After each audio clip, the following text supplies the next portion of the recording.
in this first session of afternoon, we will have a lecture on assessment of ecosystem services from watershed management programs. This lecture will be taken up by Dr. Dinesh Chand Meena ji.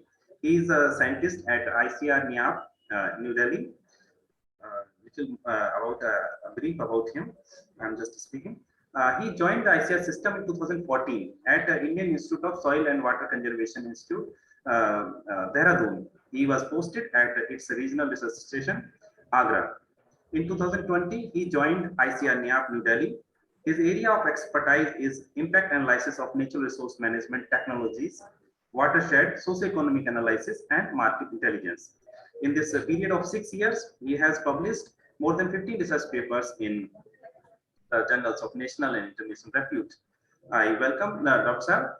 In this session, and I am very thankful that you have accepted our invitation to deliver the lecture to our participants. Now, I request you to please deliver the talk to our participant, please, sir. Thank you very much, Dr. Thank you, sir. And good afternoon to everyone. Lecture today, the topic of lecture is the assessment of ecosystem services from watershed management program. And we all know that that nowadays everyone are talking about the sustainable management of natural resources. So this topic is very important to discuss. So, Dr. my slide is moving. Slide is not moving, sir. Again, try, sir. Now, sir, moving. Yes, sir. My landslide is there. Okay. So this is the outline of my lecture. First, I will talk about the land degradation, then its extent and causes. Then I will talk about some watershed concept, then its objective, then brief history of the watershed management program. Then I will talk about the ecosystem services. Then I will talk about the why evaluation of ecosystem services is important. Then little bit I will talk about the potential method for evaluation of ecosystem services. And at the end, there will be brief presentation on evaluation of watershed ecosystem services. So we all know about erosion hazards such as formation of deep mines and loss of cultivated land, the river bank erosion, landslides. Such kind of erosion problems are common in India. So what is the land degradation? Land degradation is nothing but if there are any kind of deterioration in the land system, it is non-land degradation. It may be in the form of loss of vegetation, it may be in the form of loss of soil, it may be loss of water resources. So land degradation is a global issue and it's one of the major constraints to sustainable agriculture growth as well as the food and livelihood security. And both natural event and human activities are responsible for land degradation, and natural events such as floods, earthquakes, tsunami, landslides, wildlife fire are the responsible for land degradation, whereas human activities such as land clearing, deforestation, unsustainable agriculture practices, overgrazing, then surface mining, poor management of forest, industrial development, and so these are some common human activities which are the responsible for the land degradation. And in India, about 1/3 of total geographical area, it means about 120 million hectares are under various forms of land degradation. As we all know that, and this is the vicious cycle of land degradation. As we all know, we know that the per capita land resources are decreasing with the increasing population, and to get more profit and production from these small land holdings, people are following the inappropriate or non-sustainable land system. So ultimately, it leads to land degradation. And the worst consequence of land degradation can be causes desertification or abandonment of land. So land degradation has ripple impact on land productivities and poverty, migration, and some other disease, many more problems are due to land degradation.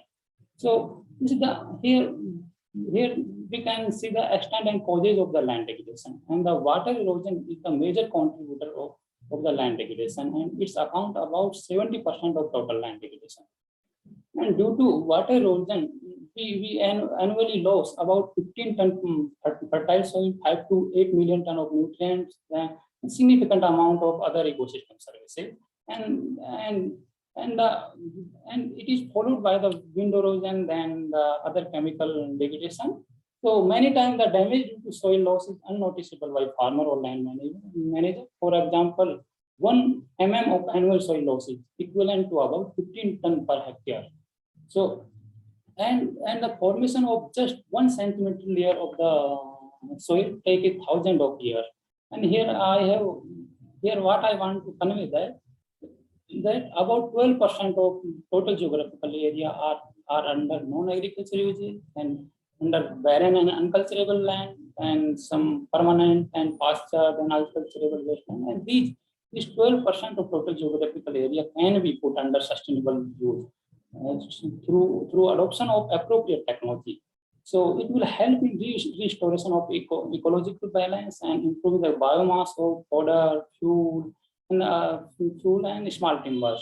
So to restore the degradation, to restore the degraded land, India set a national commitment to achieving land degradation neutrality by 2030 in 2006 million hectares.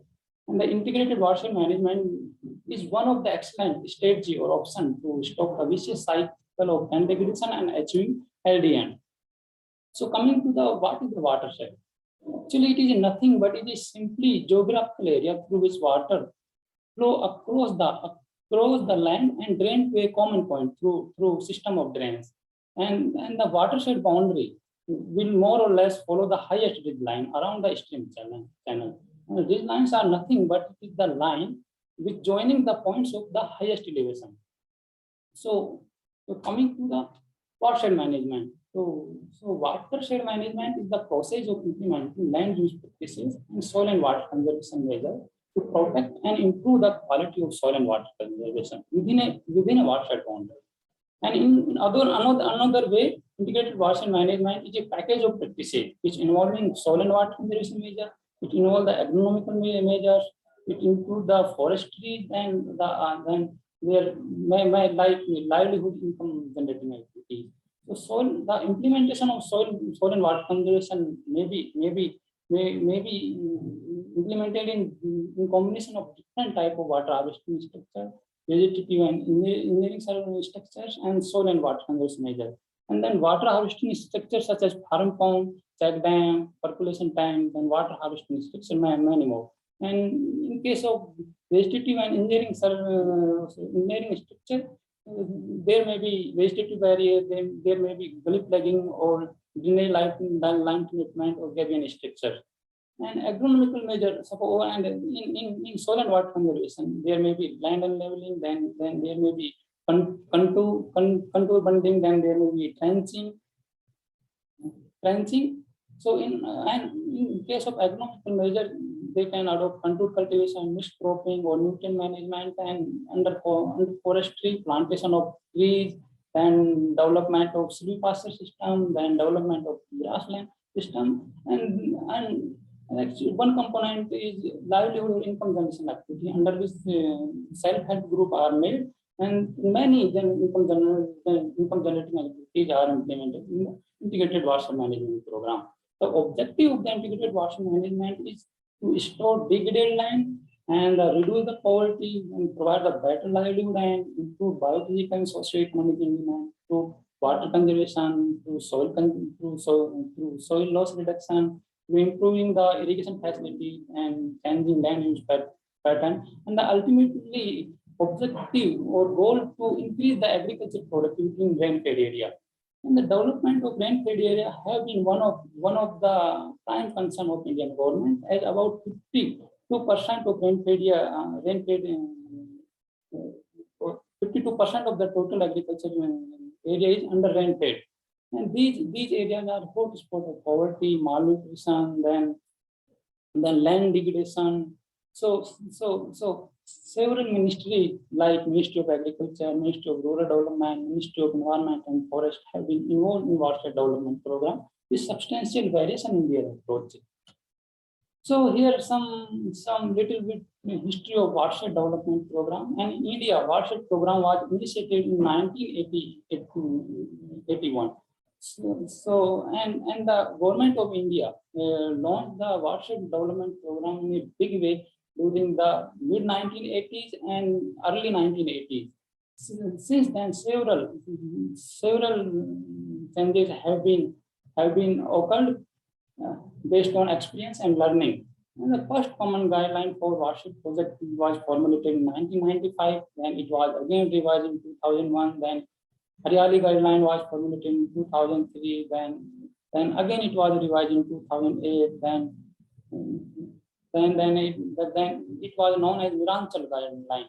And Miranchal guideline was also revised in 2011 and 13. And since 2015, watershed development program is being implemented under flagship program of Pradhan Mantri Krishi Sinchai Yojana.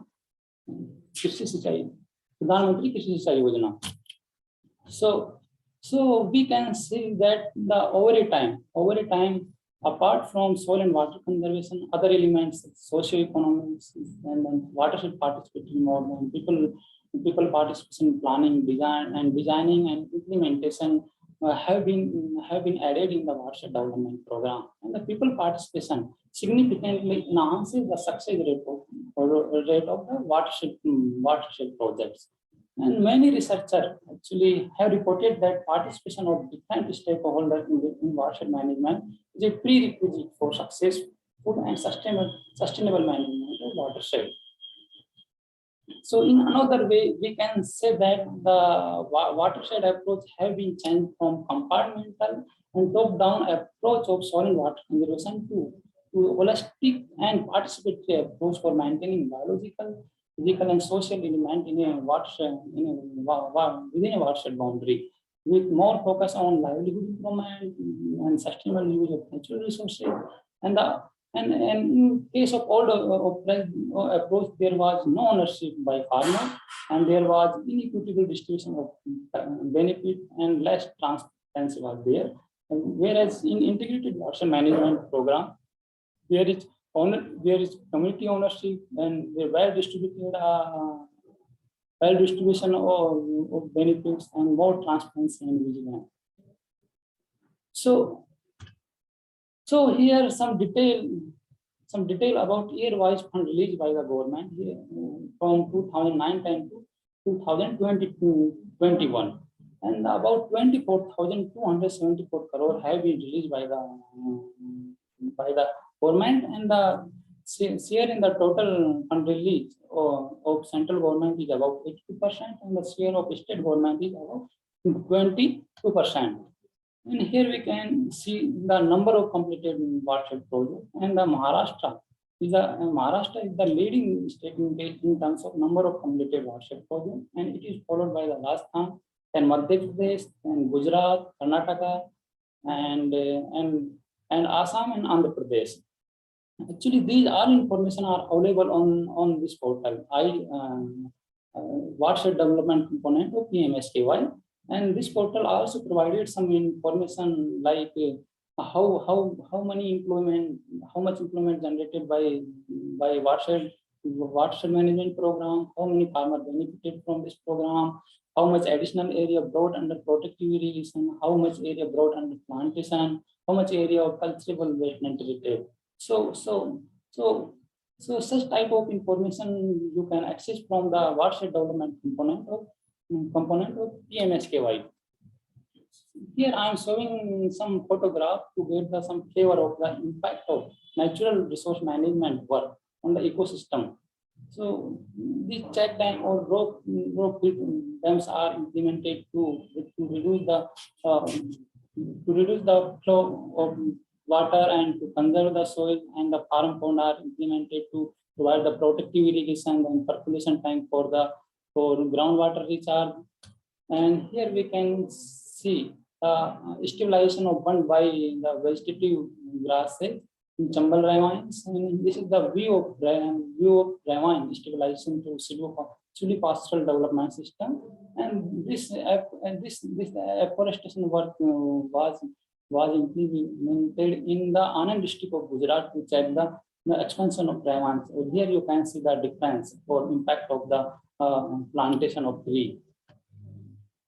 And here you can see the engineering measure to check the runoff in deep ravines. Here how bamboo plantation reclaim the degraded ravine in area to bamboo plantation. Here you can see the protection and stabilization of bund with vegetative measures. And here you can see the bioengineering measure for control the stream bank erosion or torrent bank erosion. And this photograph showing the rejuvenation of dry stream at mine area after watershed. Here, this photo is showing the contour bunding and trenchage at the beginning of watershed in the I think in Ambala district of Haryana. And this is the photo after completion of watershed. So you can see the difference. And here the farmings on renovated terrace, particularly in this area, by using the different NRM intervention. Here you can see the photograph in Shastradhara watershed in Dehradun at the beginning of the watershed, and this is the present view of the Shastradhara watershed. So integrated watershed management program or soil and water conservation intervention have some impact on biophysical characteristics such as reduction in surface runoff, reduction in soil loss, improvement in soil fertility, improvement in land cover or vegetation, then groundwater enhancement, then availability of improvement in availability of surface water, many more like improvement carbon sequestration. And as a result of this, there is improvement in crop yield and fodder production, livestock productivity, then other food wood like mine timber or small timbers. And there are improvement in crop diversification, where minimizing risk of crop failure due to drought or water scarcity or moisture scarcity. And there is improvement in availability of drinking water and irrigation water. So there are some other socio-economic benefits like increase in income and employment. There is improvement in recreational opportunity. There is improvement in the conservation knowledge.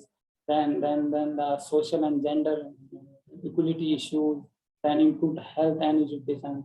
And the watershed also decrease the workload or common disease. And there are many more offsite benefits like increased downstream water availability, reduced downstream flooding, then increased dry season stream flow, then reduced downstream siltation, and reduced damage to downstream property, reduced damage to public or private infrastructure, many more. There are now, so coming to the ecosystem services. What are the ecosystem services? Ecosystem services are nothing but whatever benefit we get either directly or indirectly from the ecosystem. It is known as ecosystem services. So ecosystem may be agro ecosystem, it may be aquatic ecosystem, it may be forest ecosystem, or it may be watershed ecosystem service, watershed ecosystem service, watershed ecosystem. So some of the ecosystem services are well known, such as food, fiber, and food provision. And but most of the other ecosystem services, such as regulation of climate, purification of air and water, flood protection, soil formation, nutrient cycle, many more are not well known. So these services are not generally considered within the policy of present. And this is the one of the major gray area where greater and more systematic focus are needed. So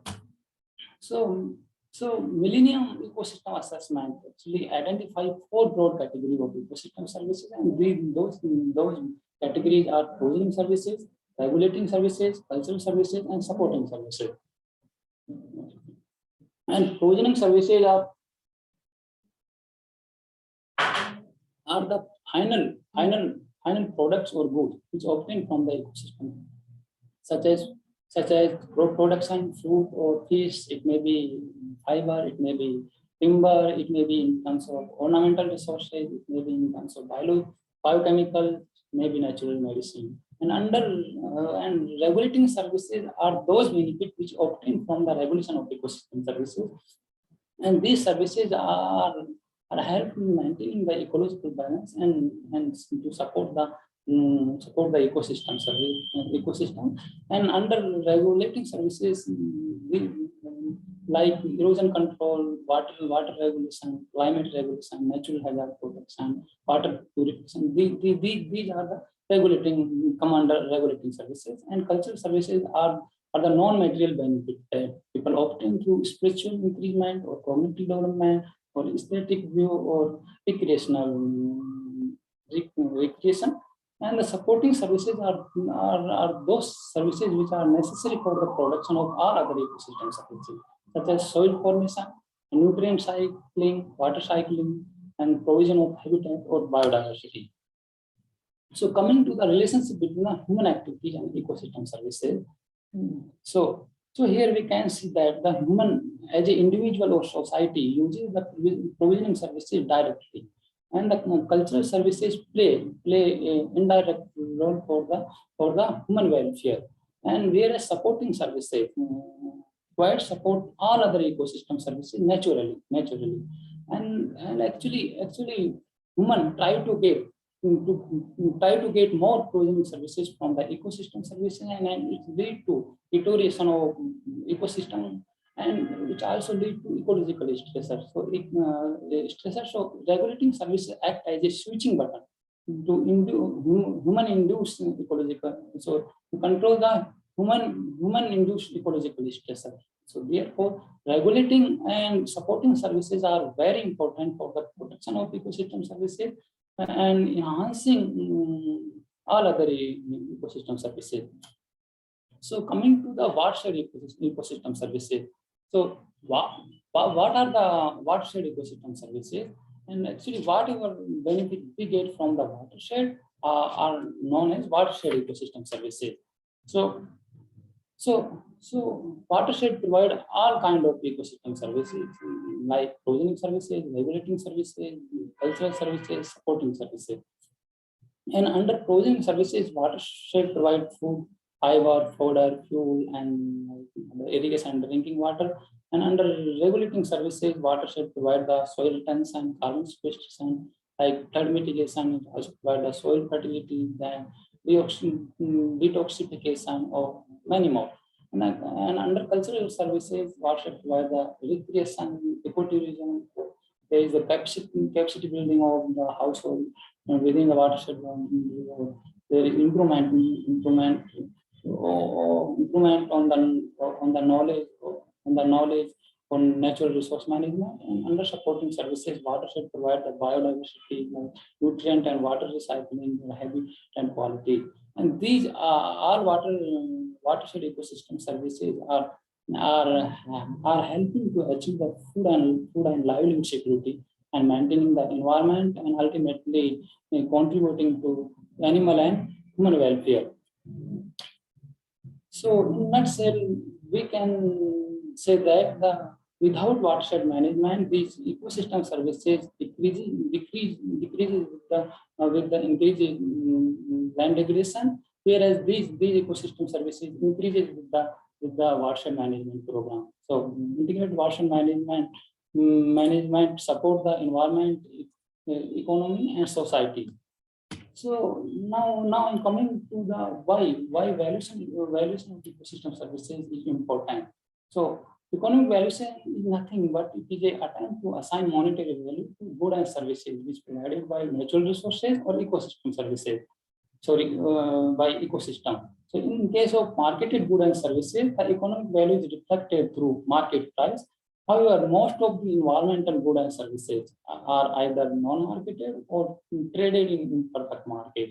So neglecting the importance of non-marketed value would result in degradation and overexploitation of the environmental resources, and eventually there will be loss of social welfare, since these are the fundamental or basic for the basic livelihood of household. So therefore there is need for valuation of ecosystem services in order to make a better decision regarding the use and management management of ecosystem services, and use of limited fund. Use of limited fund for the implementation of NRM program. So valuation of ecosystem services is important to express the multidimensional benefit provided by any kind of NRM program, and to provide economic basis for investing in NRM program, to prioritize conservation or restoration project, and to motivate the public participation in NRM program for protecting and enhancing ecosystem services, and to develop the mechanism of payment for ecosystem services.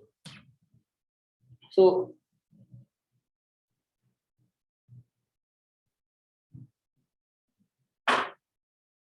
this is the simplest overview of impact pathway of any policy in NRM intervention, and the key step which need to be undertaken in valuing ecosystem services. As we know that any policy change or NRM intervention have some impact on ecosystem services, and as a result, there is change in flow of ecosystem services. So to quantify the change in ecosystem services, there need to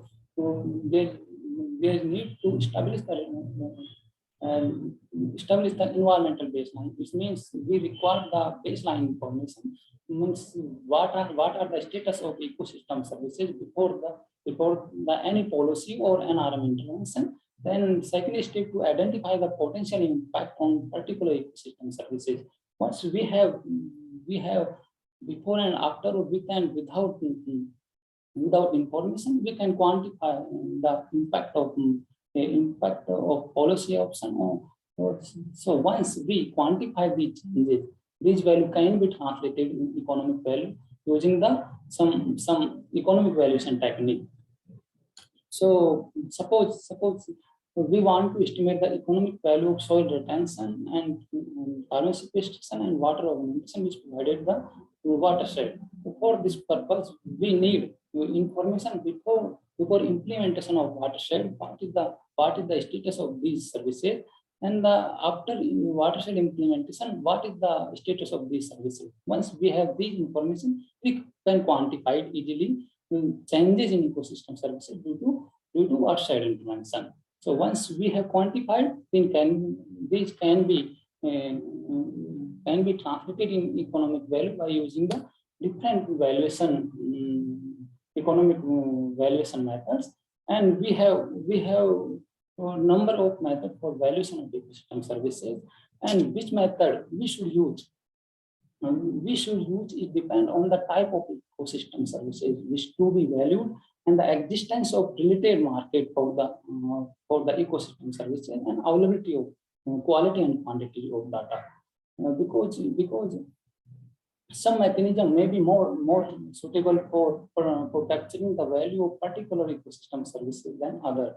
So there are methods like direct market valuation, then indirect market valuation, contingent valuation method, benefit transfer method, and direct market valuation methods are used for those ecosystem services which are traded in market, and it is mainly applicable for the provisioning services.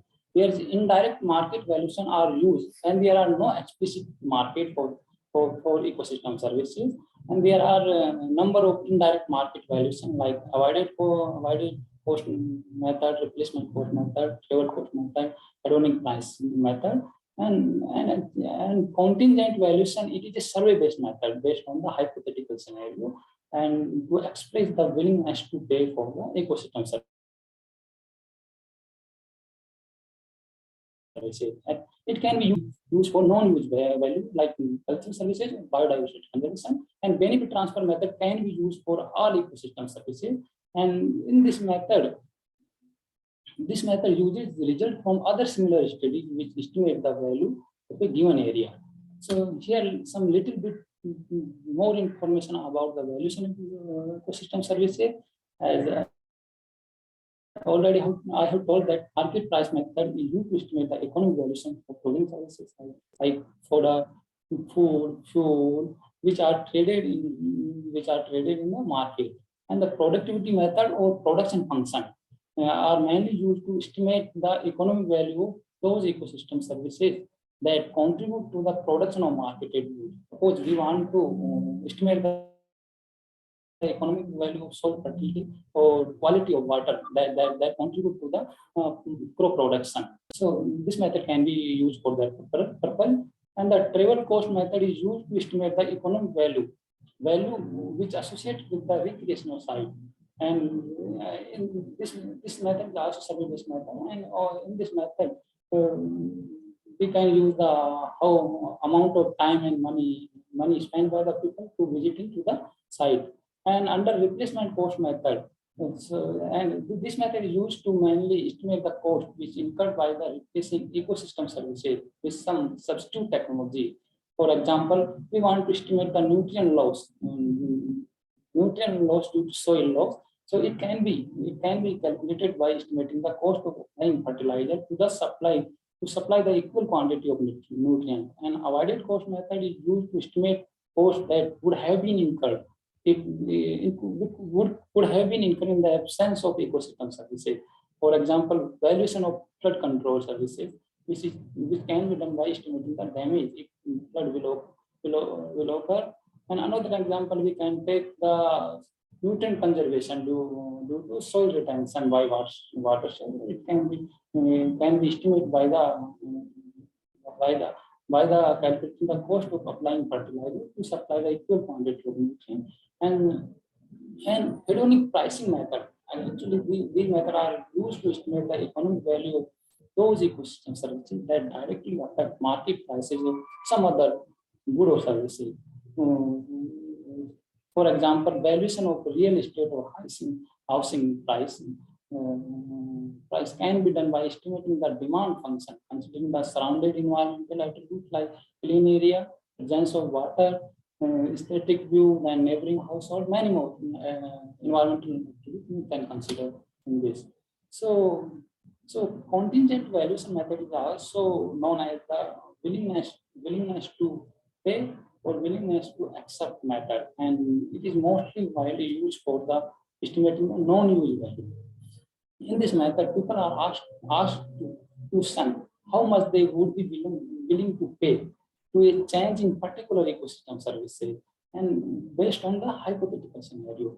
And the choice modeling also survey-based method. In this method, respondents are asked to choose alternative choice services based on hypothetical scenario, which have different combination of price and ecosystem attribute.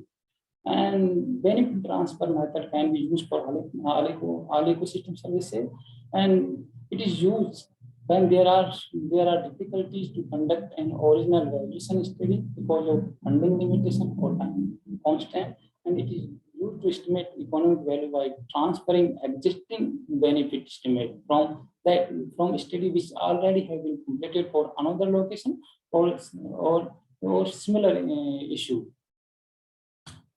So here we have presented some valuation method which can be used for valuation of particular ecosystem services and which kind of data are required. And for provisioning services, we can use the market price method. For water augmentation, we can use the market price method. We can use the contingent valuation method. And we can also use production function method. For soil retention, we can use replacement cost method. We can use avoided cost method. And for carbon sequestration, we can use the benefit transfer method. We can use market price method. We can use replacement cost method. For flood mitigation, we can use the contingent valuation method. We can use benefit transfer method with avoided cost method. There are a number of valuation method which are available in the literature for the flood protection. And contingent valuation are mainly used for the cultural services or biodiversity, and the recreation and ecotourism can be for valuation of recreation and ecotourism, level cost can be used. So there are a number of valuation methods we can get from the literature. Now coming to the valuation of watershed ecosystem services.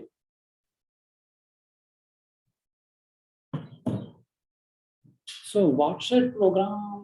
So we have understood what the watershed program have potential in achieving sustainable development goals and land degradation neutrality and mitigating the erosion of climate change. And actually India is one of the leading country in the world in the world implementation of the watershed development program.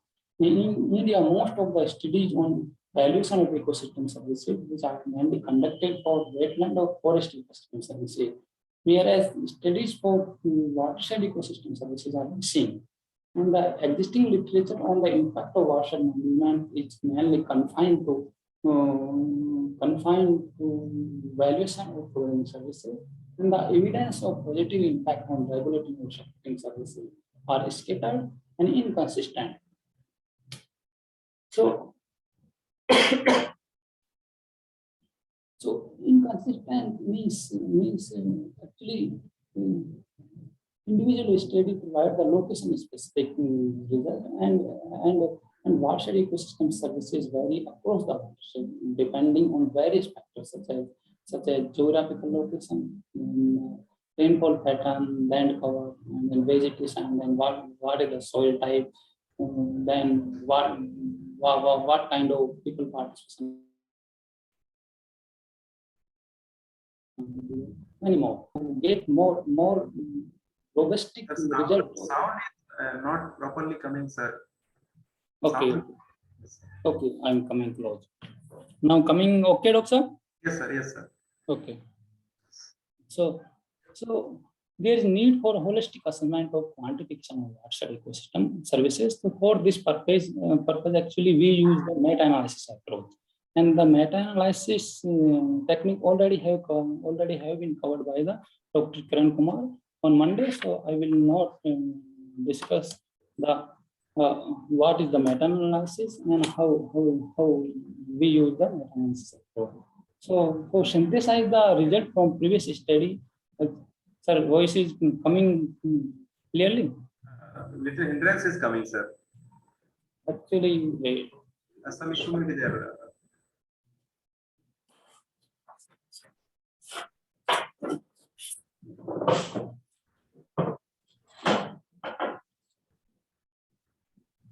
Just doctor.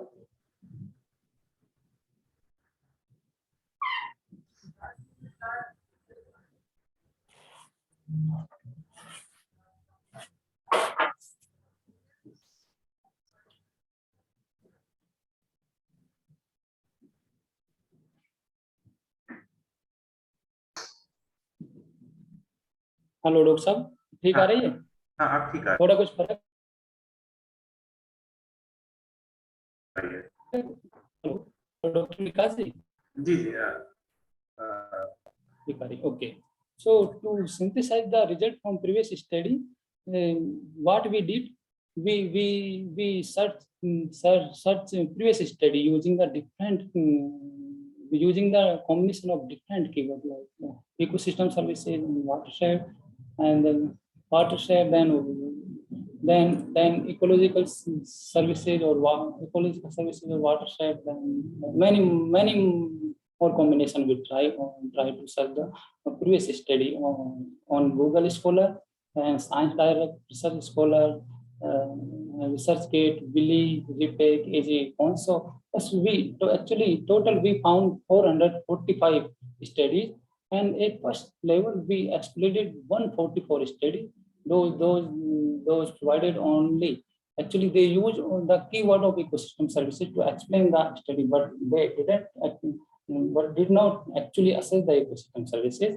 And at second level, we excluded about 90 studies which reported information on frozen services, and they have not reported ecosystem services before and after, or with and without watershed system. So finally we use the 201 study to estimate the unit coefficient of the watershed ecosystem services. And actually in this study we consider only regulating and ecosystem services, particularly soil retention, carbon sequestration, and water augmentation based on the available data. And for soil retention, we collected data from 28 studies. For carbon sequestration, we use the data information from the 25 studies, and for water augmentation, we use the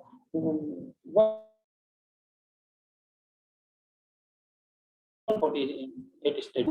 These are the mean of watershed ecosystem services. So here we can see that the watershed provide the ecosystem services of about 11.5 ton per hectare soil retention, 0.34 ton per hectare carbon sequestration, and 1.94 water augmentation.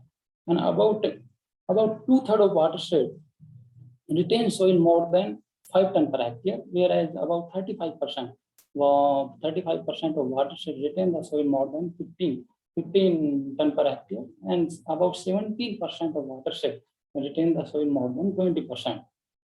Similarly, in case of water augmentation, about 70 are more than 1 meter, and about 30% of the watershed provide the groundwater recharge more than 2 meter. So once we quantified the unit coefficient of watershed ecosystem services, then these can be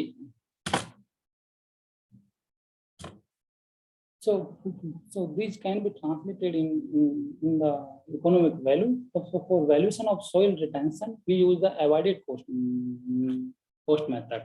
So for this purpose, what we did actually, we use the cost of fertilizer as a proxy for valuation of soil retention. This is the mathematical expression which we use, and so unit actually we estimate the unit coefficient of the nutrients saved due to the retained soil, and it is multiplied by the economic price of the respective nutrients.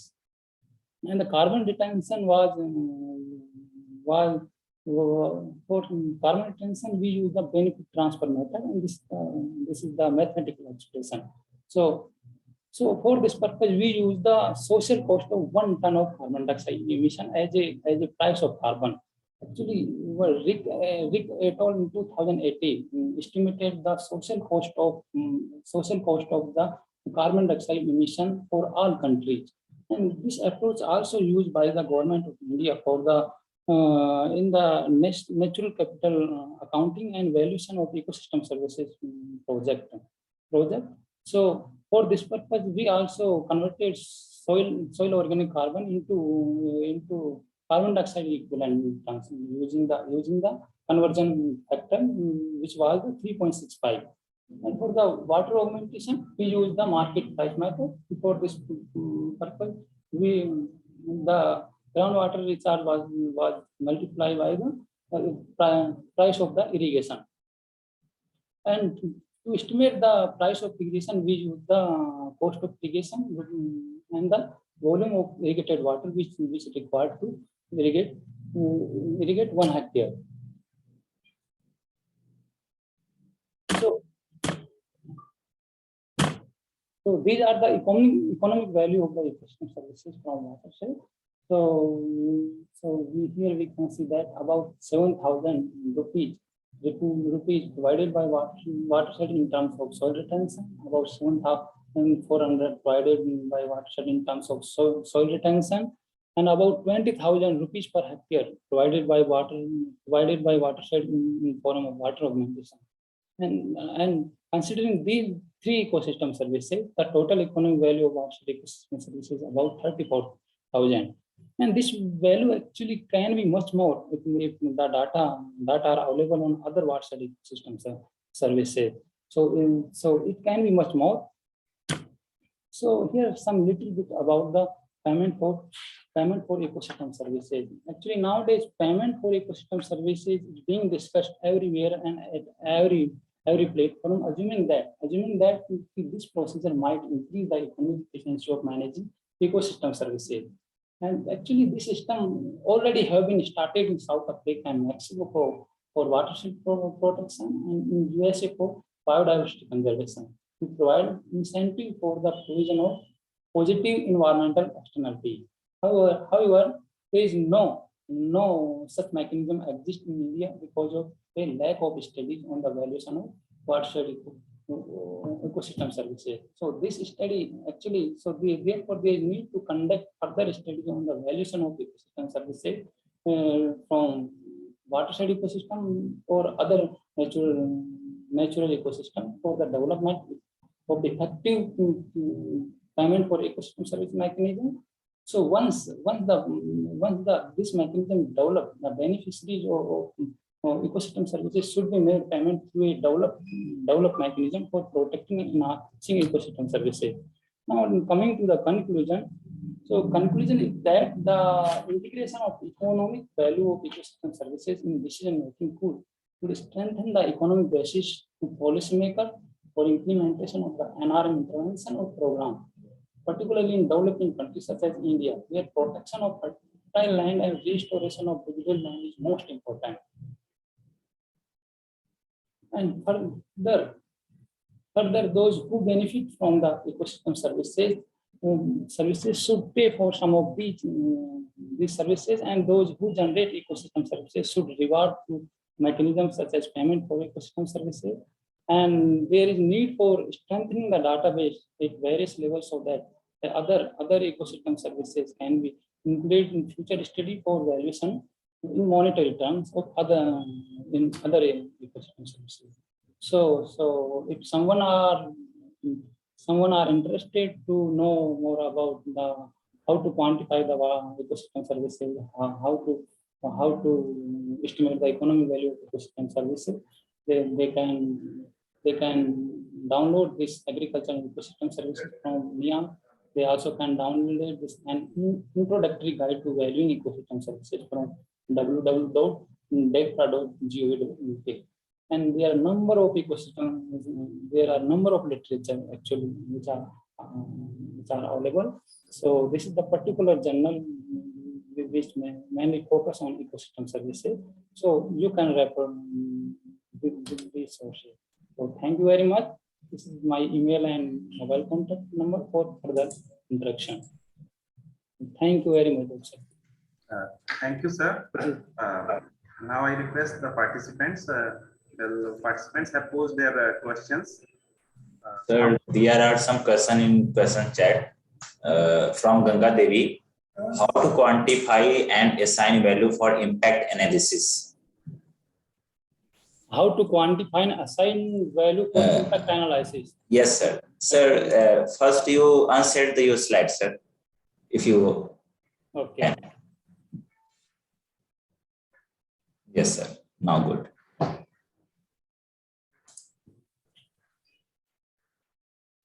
So actually for water side, for soil and water, for ecosystem services from water side, actually we use the meta-analysis approach, which already quantified the ecosystem services. And for soil retention, as already I have told, we use the replacement cost method. And for carbon sequestration, we use the benefit. Hello. Sir. And for water augmentation, we use the market price method. Okay, sir. Okay, sir, got it. But which is the common method to use? So see also. Sir, second question from Mayana Kumari. What is hedonic cost? Actually, suppose we want to estimate the value of some, suppose a housing property or the housing, we want to give there are number of environmental attributes are there. So to capture the value of environmental attribute like clean air, then water, aesthetic view. So for this purpose, we use the hedonic cost method. Sir, and the third question from again Ganga Devi, which is common method to use? This is a reply of earlier question. Common method to use. Okay. And from chat box, sir, there is another question from Arvind Kumar. What is the reason behind the failing of micro level watershed management program? What can you repeat? Arvind Kumar, okay. What is the reason behind the failing of micro level watershed management program? Actually, what happened? Watershed. Yes. I agree. Actually, watershed management is a multidisciplinary approach. If suppose you don't follow the multidisciplinary approach, so suppose some people what do they simply implement the water harvesting structure. So it is not a water harvesting structure. There need multidisciplinary approach. Therefore, there are case of failure, and micro level watershed actually provide the less ecosystem services as the large or micro watershed. Okay, sir. So there is no further question. And Vikas sir, you. Yes, sir. Any other Vikas sir. I think no other query there from the participant side. So at the end, we are very thankful to Dr. DC and DC Meena sir for giving a very good lecture to our participants on a very important topic. Thank you, sir, for coming and giving the lecture to our participants. Thank you, thank you. Thank you, Meena ji. Thank you, ma'am. Thank you. Thank you, sir. Good afternoon. Thank you. Thank you. Afternoon. So, end of another interesting session is there. Dr. Alka ma'am. Yeah. So now we have another ad. Welcome, Dr. Alka. So she had her PhD from Kurukshetra University, and her research interest includes basically data mining, e-governance related IT projects, system development, portal developments. In fact, all of you, since some of you from university system, so must be knowing about university ranking system. So like she is the person behind that, especially in ICR, HRD development, extension systems, project management. I think there is no major system left in ICR, which is behind which Dr. Alka and her colleague, Dr. Sudeep, you already had that lecture. They are not there. So besides, recently they have developed interest in this deep learning, which is image-based data mining. So that also you had some lecture from some of her students, Dr. Tanuj Mishra and Dr. Chandan Dev. So they're working in that also. Cluster analysis is her expertise. She did her PhD in cluster analysis and also following with her PhD students. So she will be telling about this cluster analysis using that open source software R and its importance. So I'm thankful to Dr. Alka that because they are very busy, especially because of this NAHEP project, which is being implemented in many of your universities also. So however, she managed to get time for this lecture also. So I would like to invite Dr. Alka for her talk on cluster analysis. Thank you, madam.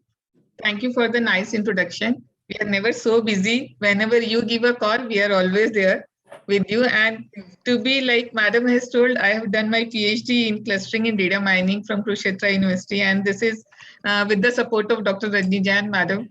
So thank you, madam, for the same.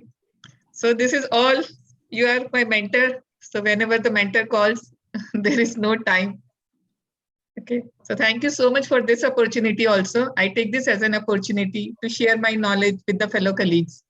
So as madam told, I have been given the responsibility to introduce you with the clustering. So I'll be sharing my experience on clustering, and then I'll take you with an example using R, which is an open source software. I'll start sharing my screen. Yes, ma'am.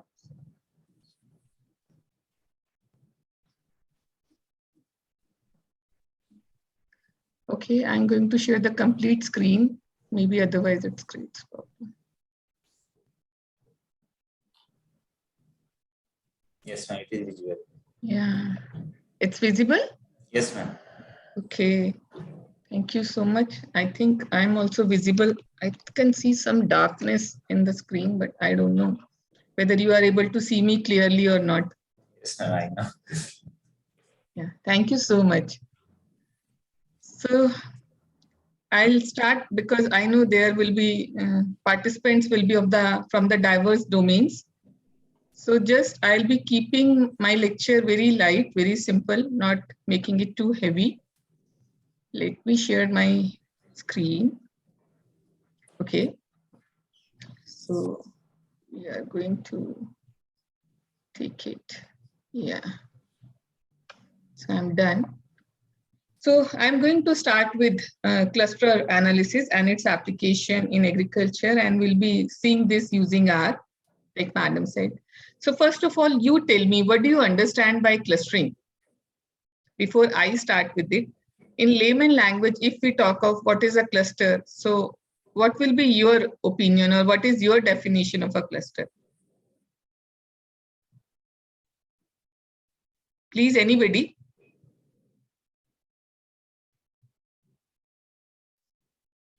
It's the last lecture of today. I think everybody is not sleeping. Please response, anyone? Yes. Am I audible, na? Yes, ma'am, you are audible. Yeah. So please tell me, what do you understand by cluster? Ma'am, this is Vishita here Yes. from Anand Agricultural University. Yes, So Rishita. basically, when do we use a cluster method? Is that when the sample size is heterogeneous, we form homogeneous clusters for Okay. better evaluation of sampling better. data. Okay.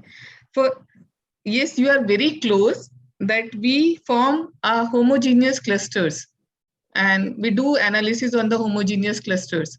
So can we say a clustering or it's a homogeneous group, which we call it as a cluster? Means when we can say we look forward to organizing the data in such a way that within the cluster there is highly similarity or they are highly homogeneous, and then across the cluster it is heterogeneity, or we try to group the objects into such groups so that within the group it should be similar and across the group it should be dissimilar. That's why we can talk of it as likely it is almost similar to what we call as a supervised classification, but classification is a supervised learning. Supervised learning means there we have the class labels assigned with the data, and with respect to the class labels, whatever the models are developed, they learn with the help of the class labels, and accordingly the model is formed, and based on that model the further testing or further classification of the objects is done. But in contrast to classification, when we talk of clustering, which is again a type of grouping only, in this, we don't have any class labels assigned with us. Means there is no objects through which we can learn. So it is looking at the similarities or looking at the characteristics of the data, which is governed by the features. There are algorithms which try to group the data into different classes or different clusters, so that within the cluster we look for the homogeneity and across the clusters we look for the heterogeneity. Okay, so this is how we deal with the clustering. So now our next question comes is why clustering is required and how we do the clustering. Okay, so as we have seen that clustering is unsupervised learning. Okay, that means the objects or the algorithm learn from the data itself. Then the very important concept of clustering is that it is subjective in nature. Subjective in nature means when we have been given with a set of objects, let's say there are 10 objects, okay, and we want to group these 10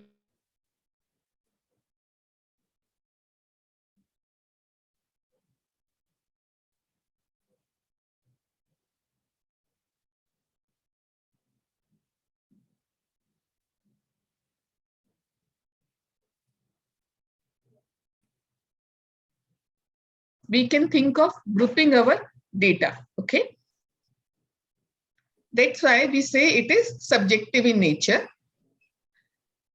So when we look for this subjectivity and coming to why clustering is required, okay, where are the application areas for the clustering? So we can see there are many applications of clustering. We can see, for example, you have been given a customer database, okay, and you want to see based on the similar buying pattern. So you can segment the customer database. Okay, you can find out these customers are more likely for the electronics, or these customers are more likely for the grocery. So this way also you can do the segmentation and again do the targeted marketing for the same. Okay. Similarly, you want in a neighborhood, you want to classify or you want to group the basically houses based on the similar features. So then you can do this clustering. You want to identify the new plant species. You want to see there is what is the web usage patterns? So what is the identical patterns you want to look forward? So then also you do the clustering. Similarly, whenever for the other areas also, like for example, you want to identify a group of houses according to the house type, value, or the geographical location. So this is another way in which we look forward to the clustering. Or there is another aspect of clustering also, because when we look forward to small data, then there is a concept that basically we are going to do the grouping the data into homogeneous groups. Okay, this is the basic purpose of clustering. Then comes this the why. Okay, so that why is very important. At times when we have been given in a very large data set, means lakhs of records, thousands of records. In this case, sometimes our application of clustering is that we want to summarize the data. We cannot apply the algorithm on, let's say, millions of records. So in this case, what we do is first, we segregate the data into homogeneous groups. And then on top of these homogeneous groups, we want to do the targeted application of certain algorithm we want to apply. Similarly, for example, there is one possibility can be you want to go for the sample selection. Okay, so in the case of sample selection also, rather than taking the complete group into consideration, you can take few representative from one cluster that will be representing the complete data. So there are different applications of clustering we can imagine. As far as, because this is the only difference when we talk of applying the clustering in terms of statistical analysis and in terms of the machine learning, basically the objective of applying clustering is slightly different. Approach is basically different. Otherwise, algorithms, the methods, they are same, which are used. Now, the very important concept of clustering is basically we are telling we are dividing the data into homogeneous groups. Okay, so how we are measuring that these two items are similar and they will fall into this group. So that is very important concept. This is the fundamental concept of clustering, that whether two objects are similar or they are not similar. Then the concept comes is how do we measure similarity? Okay, so there are different measures using which the similarity or the distance between two objects can be find out. Okay, so these are one example. For example, you have been given a two string, Peter and Peter, and you want to see whether they are similar or not. Definitely they are not similar, but they can be made similar. So there is basically when there is a substitution, if you are substituting I for E, then you are inserting O and you are deleting E. So your Peter becomes Pointer. So basically there are three steps involved in this. Okay, so we can say this is at a distance of 3. Peter is at a distance of 3 from Peter. So this way the distance can be measured between different objects. Okay, now every object is characterized by its feature. For example, if we want to classify, let's say, persons, okay?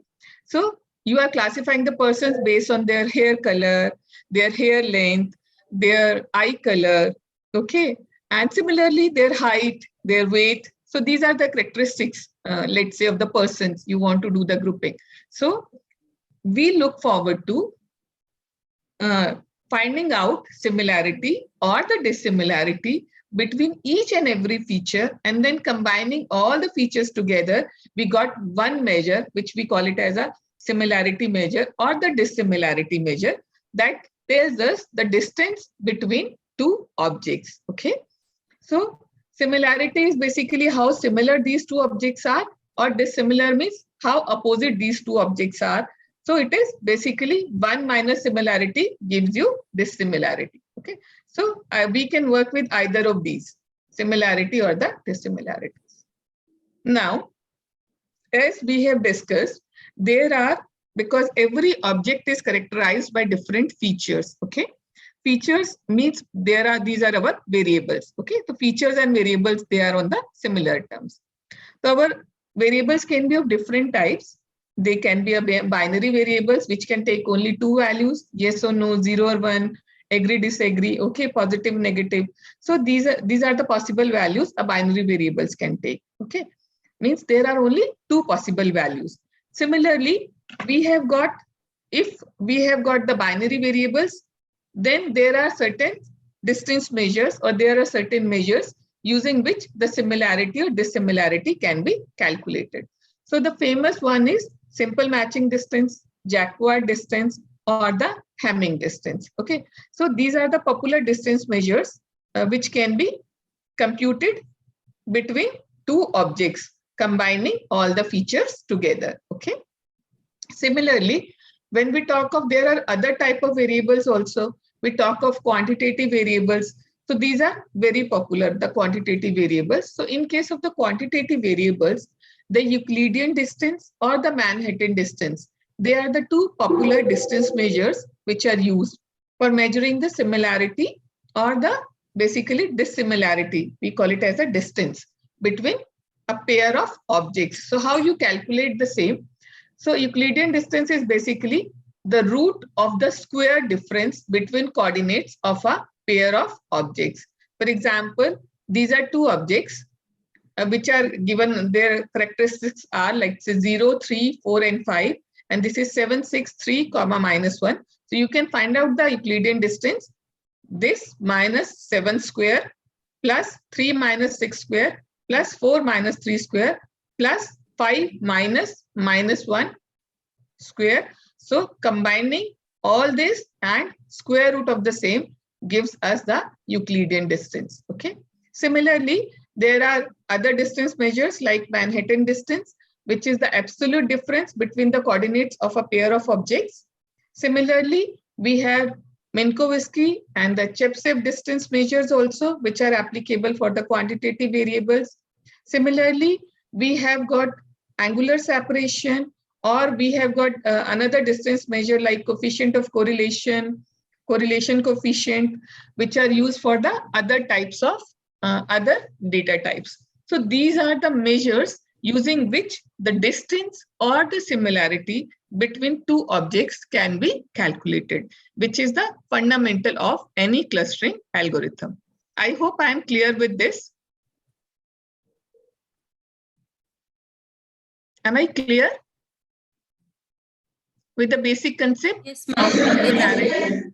Yes, madam. Okay, so if this is clear, then we go for the how the algorithms work on this similarity measure so that they can partition the data into different groups. Okay, now the algorithms are of different types. Nowadays, when we look from the different perspective, you can make n number of ways, n number of grouping of the algorithms. But majorly, if when we talk of the two major groups, then we'll say hierarchical clustering or the partitional clustering are the two popular methods of doing the clustering. All the clustering algorithms can be made part of your either hierarchical or partitioning clustering algorithms. So as the name suggests, partitioning or the partitional algorithms. So what these algorithms do is they construct the various partitions of the data. Partition means the object will either belong to this group or it will belong to another group. There will not be any, the object will belong either of the groups. It cannot belong to both the groups. Okay. So this way there will be a complete segregated partitions of the object between 1 or 2 or 3. Okay. But otherwise, when we talk of the hierarchical clustering algorithms, so in this case, basically these algorithms, they create a hierarchical decomposition of the set of objects using some criteria. We'll discuss those criteria. So in this case, basically, all the objects are merged or fused together at one level or the another level, and ultimately we get a tree-like structure, which we call it as a dendrogram. Okay. Now coming to this is one example where you can look for the hierarchical clustering, where the hierarchical clustering is applicable. You must have come across whenever you are going to any search engine. Okay. Earlier, we used to see this kind of search when you go for the Yahoo search and the previous Yahoo search. When we talk of there, we used to get this type of segregated, you can say, basically, these are the segregated sections we get. So if we are looking forward to computers and internet or the certain business and economy, so we can go there, and then all these elements are further segregated into this. So you can think of the application of clustering in terms of the main search engines are doing. So basically how they are doing is, when you are going for the Yahoo or to the Google, although they are not depicting nowadays in this manner, but their internal structure works like this. So they have a broad category. Under this, they have a subcategories. So means all the information is either part of, they are belonging to one or the other category. So this way they are making the clusters of the similar items, so that whenever any user is going for a search, maybe for a business and economy, the search will navigate through this manner. That's why your search become faster. Otherwise, at random, you cannot do any search, and your search is never going to be faster. So behind that, actually your clustering is happening. Okay. So this way, whenever we talk of a hierarchical clustering, we always get a tree-like structure, which we call it as a dendrogram. Okay, so this is very intuitive in nature. You can see, just by seeing this, you can see how the objects are merging together, at which state the objects are merging together. So this type of graphs are basically used for the taxonomy classification. We call it as taxonomy classification, but basically it is clustering you are doing, and you are seeing how these things are originating, whether when they were combined and at what level they are now separating with each other. So for the taxonomy classification, we get many applications of your hierarchical clustering algorithm. Okay.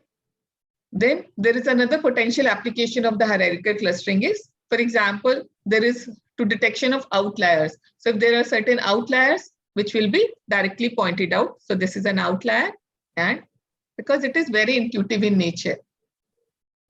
But at the same time, you can imagine it is very intuitive in nature, but if it will have millions of records, you will not be able to visualize the same. So for this, for the visualization purpose, your data should be at a smaller scale. That's why every time whenever I am describing your clustering, I always treat clustering as a algorithm or as a method for summarization of your data as far as machine learning is concerned. Okay. So now when we talk of doing hierarchical clustering algorithms, so within the hierarchical clustering algorithms, there are two methods using which you can do the hierarchical clustering algorithm. The very first method is, which we call it as a bottom up, or the bottom up, as the name suggests. How it starts is, it starts with each item in its own cluster, means every item is considered as a single cluster, and then using the distance measures, the best possible pairs are combined to make a new cluster, and then at the next level, another objects are combined with the cluster, or we call it as a, they make a new cluster, and then the process is repeated until all the clusters are fused together. So this is called as agglomerative clustering, or the bottom-up clustering. Means starting from the bottom, where every object is treated as an individual cluster, and then it is merged together to the end, so that all the objects are part of a single cluster. So this is how it works, bottom-up. Agents is one algorithm, which is very popular algorithm for the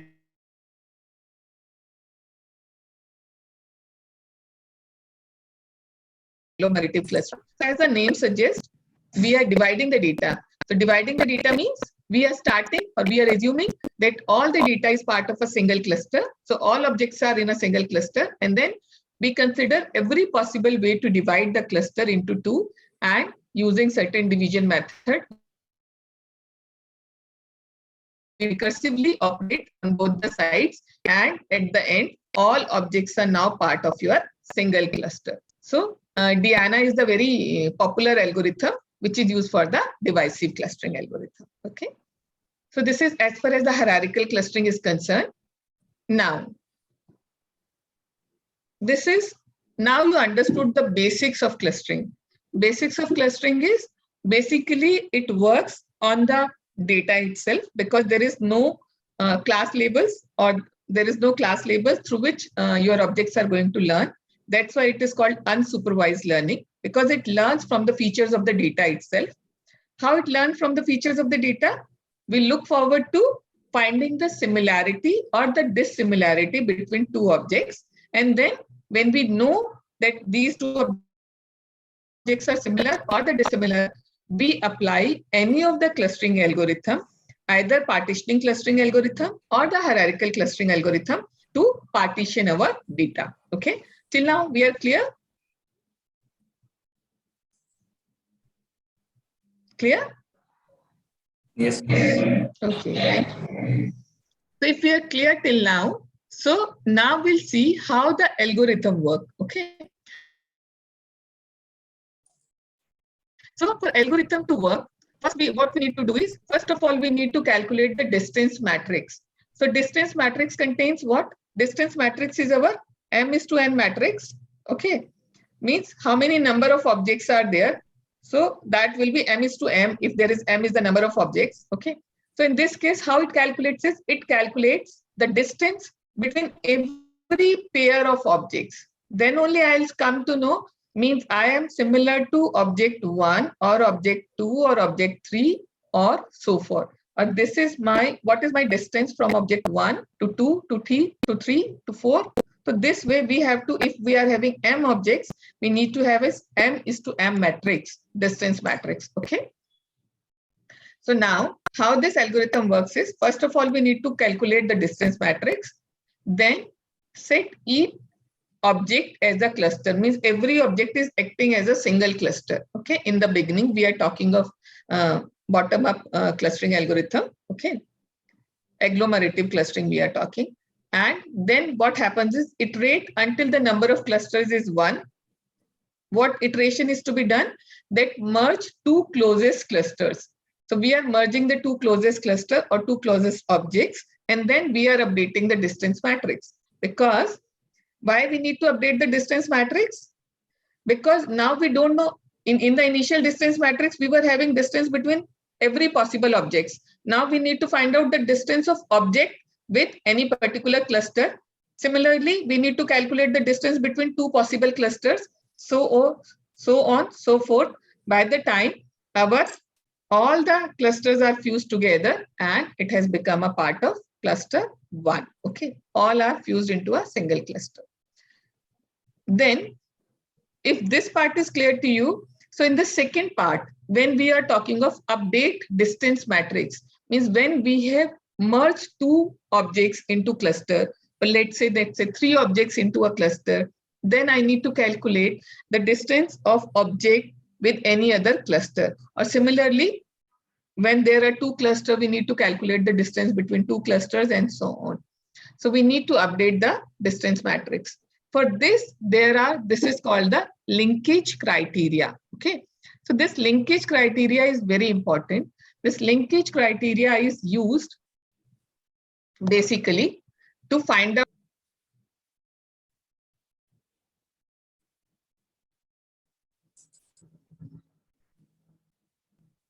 Sorry, I got muted. So this linkage criteria is basically used to find out the distance between one object to a cluster or distance between 2 clusters. Okay. So these are, we can go for, there are different linkages criteria. One is your single linkage criteria. Single linkage criteria is basically, it is of your nearest neighbor. Okay. So in this method, the distance between 2 clusters is determined by the distance of 2 closest objects or the nearest neighbor in the different clusters. So we calculate the distance of every pair of objects from one cluster to the another cluster, and then we consider the minimum distance of the 2 closest objects in a different cluster. So this is the single linkage criteria, or we call it as the nearest neighbors. So you can imagine 2 clusters are there, and then we are taking the objects which are at the boundary of the clusters. Okay. So this is how our single linkage criteria works. Similarly, when we talk of complete linkage, which is our furthest neighbor. Furthest neighbor means In this method, the distance between clusters are determined by the greatest distance between any two objects in the different clusters. So here we'll talk of the maximum distance between this. Okay. Similarly, there are average linkage criteria also. There are group average linkage criteria also. Okay. So in this method, the group average linkage, the distance between two clusters are calculated as the average distance between all pairs of objects in the two different clusters. Similarly, we have got this Watts linkage also. So this Watts linkage is used. It basically minimizes the total within cluster variance. Okay. So at each step, the pair of clusters with minimum between cluster distances are merged. So this way, there are different linkage criteria. Whenever you use any linkage criteria, your clustering results will differ basically. Okay. So it is on your data. Okay, my slides are not moving. Oh, it's moving. Okay. It is. I'm clear till now? Let us. Yes, ma'am. Yes, yeah. ma'am. Let us just a second. Huh?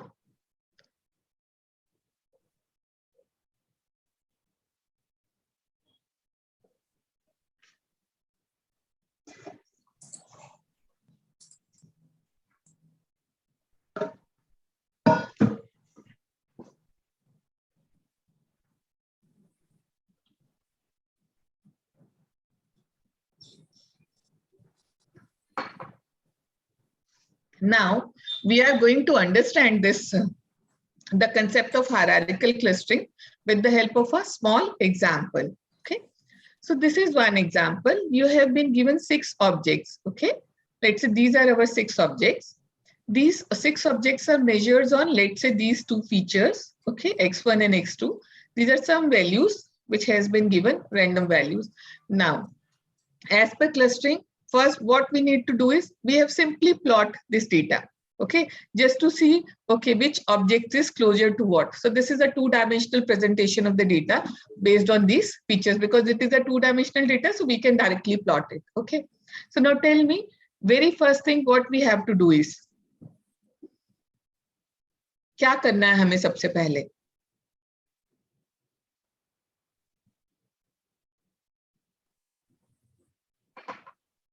The very first step of clustering is we need to find out the distance between 2 objects. Okay, or we need to calculate the distance matrix.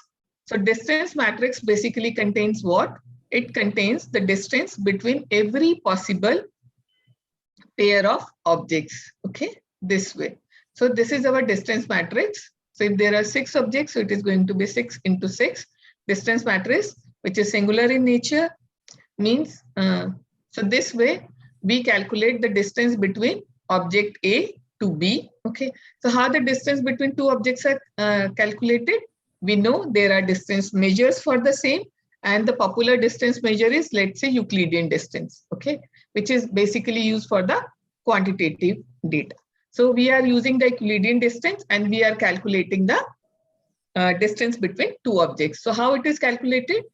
1.5 minus 1 plus into square plus 1.5 minus 1 square, and then square root of all this. So we got, this is our distance between object A and object B. So this way we have calculated distance between all possible pair of objects and our distance matrix is formed. Okay, now we can see this is the smallest distance in the distance matrix. So this is the distance between D and F. Okay, so this is our D and this is our F. Even intuitively, when you see at the 2-dimensional plotting of the data, you can see these are the 2 possible objects which can be combined in a single iteration or in a first iteration. So now, by these 2 objects are combined, now I need to update my distance matrix. This is my second step of the algorithm. So in the second step of the algorithm, now when I need to calculate the distance, now here I am having one cluster and rest are my objects. So I need to find out.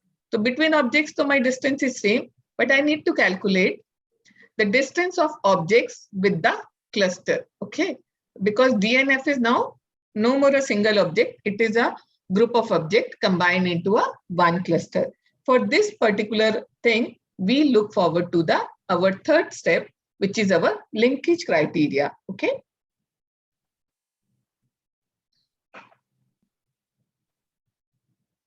What are the possible linkage criteria? We can go for the single linkage. We can go for the complete linkage. We can go for the Watts distance. Okay. This way, we can calculate the distance or the linkage between a pair of clusters or objects from a cluster. Okay. For example, let's say I have taken one example here. You want to calculate the distance of A with the, let's say, this cluster DNF. Okay. So how we'll calculate? This is going to be, we are going to consider here single linkage criteria. The single linkage criteria basically deals with minimum distance. Okay. So minimum distance is, we are calculating the distance between D and A and the distance between F and A. So what is the minimum of these two? Already we know the distance between D and A and F and A also. So we look forward to the minimum distance of the two and we got it 3.2.